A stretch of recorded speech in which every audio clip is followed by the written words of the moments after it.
Hello friends, तो आज मैं गुमनाम हवेली के एपिसोड 5 में अपनी वॉइस ऐड करूंगी। अगर आप मेरे चैनल पर नए हैं तो चैनल को सब्सक्राइब कर ले।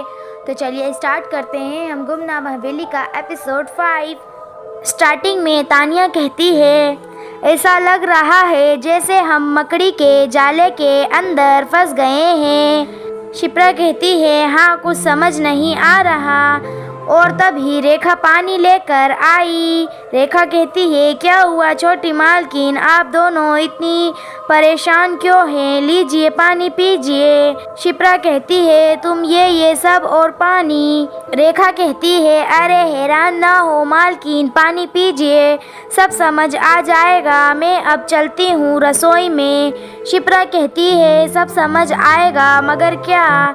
तानिया कहती है, एक तो डर के मारे वैसे ही बुरा हाल है, ऊपर से ये रेखा की बच्ची जाने क्या क्या बोल रही है। मैं तो नहीं पी रही ये पानी। लेकिन शिप्रा को जोरों की प्यास लगी थी तो उसने पानी पी लिया। शिप्रा कहती है, मेरा तो प्यास के मारे बुरा हाल है, मैं पानी पिए बिना नहीं रह सकती। पानी पीने के बाद शिप्रा को नींद आने लगी। शिप्रा कहती है, मुझे नींद आ रही है। तानिया कहती है, तबीयत तो ठीक है तेरी, ये तो पानी पीते ही सो गई, कहीं पानी में तो कुछ। सोते ही शिप्रा सपना देखने लगी। उसने खुद को एक राजकुमारी की वेशभूषा में देखा। तभी कोई कहता है, ओ इन कुंडलों में किसका दिल ना उलझ जाए।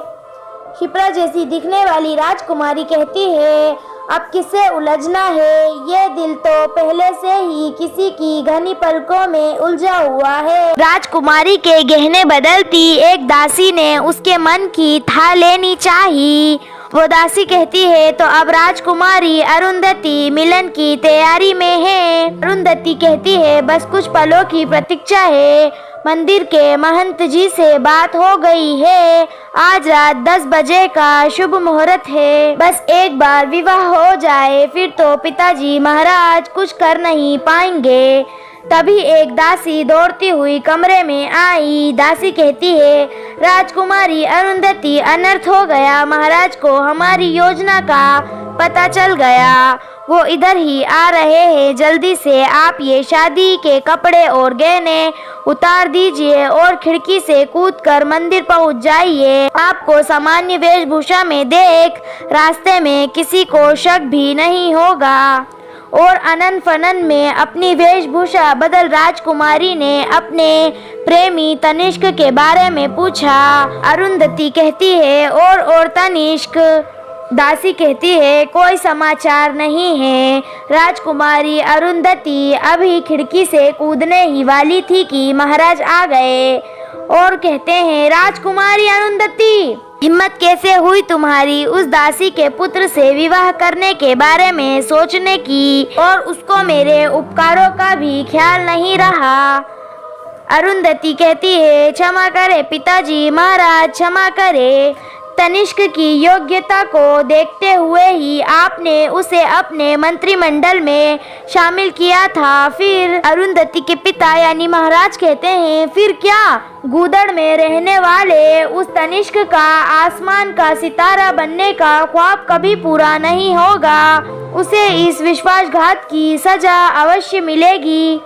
अरुंधति को कैद किया जाए, चलो गुस्ताख लड़की। अरुंधति कहती है, क्षमा कर दे पिताजी, महाराज क्षमा करें। लेकिन अरुंधति की एक ना सुनते हुए उसे एक अंधेरे बंद कमरे में कैद कर दिया गया। अरुंधति कहती है, पिताजी महाराज दरवाजा खोलिए, कोई है तनिष्क, मेरे तनिष्क। कुछ समय बाद अचानक उसे बाहर से आती कई तरह की आवाजें सुनाई दी। अरुंधति ने दौड़कर कमरे की जालीदार खिड़की खोली और महाराज ने महल की मुख्य जल्लाद को बुलाया था। महाराज कहते हैं, ये काम अब तुम्हें करना है। विराटिनी में जाकर महंत को देखता हूँ। वो जल्लादनी कहती है, जो आज्ञा महाराज। बाहर से आती तनिष्क की आवाजें राजकुमारी को बेचैन करने लगी। तनिष्क बाहर से कहता है, अरु, मुझे तुमसे कोई अलग नहीं कर सकता।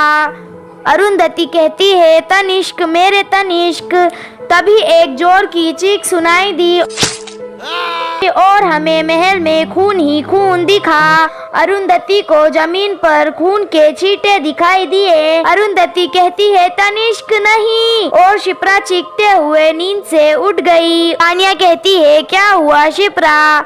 शिप्रा को सामने रखे पानी के ग्लास में अजीब तरह से खून के थक्के तैरते नजर आए। यह वही ग्लास था जिसका आधा पानी शिप्रा ने पिया था। शिप्रा ने एक झटके से ग्लास उठाकर नीचे जमीन पर फेंक दिया। तानिया कहती है शिप्रा तू ठीक तो है? क्या कोई डरावना सपना देख लिया था? कहाँ जा रही है शिप्रा? शिप्रा कहती है बस यहीं, वैसे आना और जाना अपने बस में कहाँ। तानिया कहती है क्या मतलब? आगे शिप्रा को एक गलियारा दिखता है और उसके कदम खुद ब खुद उधर बढ़ने लगते हैं। शिप्रा कहती है मैं जाना नहीं चाहती, फिर ये कौन सी ताकत मुझे उधर खींचे ले जा रही है? रोकना चाहूँ भी तो पैर रुक नहीं रहे। अचानक शिप्रा को कुछ दिखा। शिप्रा कहती है ये दीवार पर महाराज और राजकुमारी अरुंधति की तस्वीर थी। शिप्रा तुरंत वहां से भागी। भागती हुई शिप्रा एक स्टूल से टकराई और स्टूल पर रखा बैग गिर गया। शिप्रा ने बैग खोला तो सामान में वही कपड़े थे जो उसने सपने में पहने थे। शिप्रा कहती है ये कैसे हो सकता है? सामानों में शिप्रा को एक चिट्ठी दिखी जिसके ऊपर उसका नाम लिखा था। शिप्रा कहती है चिट्ठी, मेरे लिए चिट्ठी। और गहरे आश्चर्य में डूबी शिप्रा ने चिट्ठी पढ़नी शुरू की। चिट्ठी में लिखा हुआ था बहुत प्रतीक्षा करवाई अरु, पर आखिर तुम आ ही गई। अब हमें मिलने से कोई नहीं रोक सकता, मैं यहीं तुम्हारे ठीक पीछे। चिट्ठी पढ़कर शिप्रा ने पीछे देखा तो कहा तुम। फिर यही हमारे पार्ट की एंडिंग हो जाती है। अब आगे क्या होने वाला है जानने के लिए देखते रहिए। अगर आपको मेरी वीडियो अच्छी लगती है तो प्लीज़ लाइक करें, शेयर करें और कमेंट करें, और चैनल को सब्सक्राइब कर दें और बेल आइकन को प्रेस करना ना भूलिएगा। थैंक्स फॉर वॉचिंग, और आगे के एपिसोड देखने के लिए कमेंट कर दीजिए।